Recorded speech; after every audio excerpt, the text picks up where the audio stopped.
নজর রাখবো পরবর্তী সংবাদে। বিকশিত ভারতের লক্ষ্য আর এই লক্ষ্যকে সামনে রেখেই মূলত আজকে বিশালগড়ে একটি বিশেষ অনুষ্ঠানের আয়োজন করা হয়। যদিও সোনামুড়াতে আজকের এই অনুষ্ঠান ছিল। সোনামুড়া মহকুমার মেলাঘর মোটর স্ট্যান্ডের শিলান্যাস এবং ভিত্তিপ্রস্তর স্থাপন ছিল।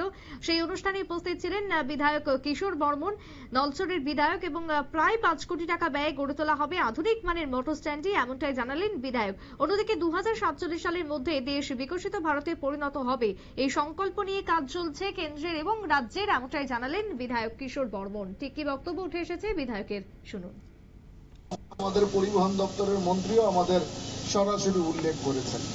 আমি আমার বক্তব্য দীর্ঘায়িত করতে চাই না, আমি শুধু এইটুকুই বলবো, এখন আমাদের সরকার যা কিছু করছে, কেন্দ্র সরকার বলুন আর রাজ্য সরকার বলুন, সবটাই আমাদের 2047কে সামনে রেখে। 2047 মানে আমাদের স্বাধীনতার যখন 100 বছর পূর্ণ হবে, সেই সময় আমাদের এক ভারত শ্রেষ্ঠ ভারত অর্থাৎ বিকশিত ভারত গঠন করার সংকল্প নিয়ে সমস্ত কিছু ইনফ্রাস্ট্রাকচার আমাদের দেশে পুনর্নির্মাণ হচ্ছে।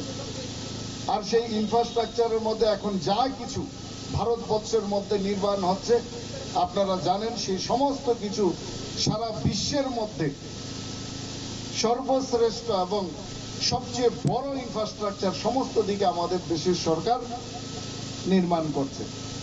এবং সেই কেন্দ্রীয় সরকারের সাথে তাল মিলিয়ে আমাদের রাজ্য সরকারও আমাদের দেশের সমস্ত আমাদের রাজ্যের সমস্ত ইনফ্রাস্ট্রাকচারকে পুনর্নির্মাণের কাজে হাত লাগিয়েছেন। কেননা এক ভারত শ্রেষ্ঠ ভারত নির্মাণ হবে এক ত্রিপুরা শ্রেষ্ঠ ত্রিপুরা নির্মাণের পথ দিয়ে।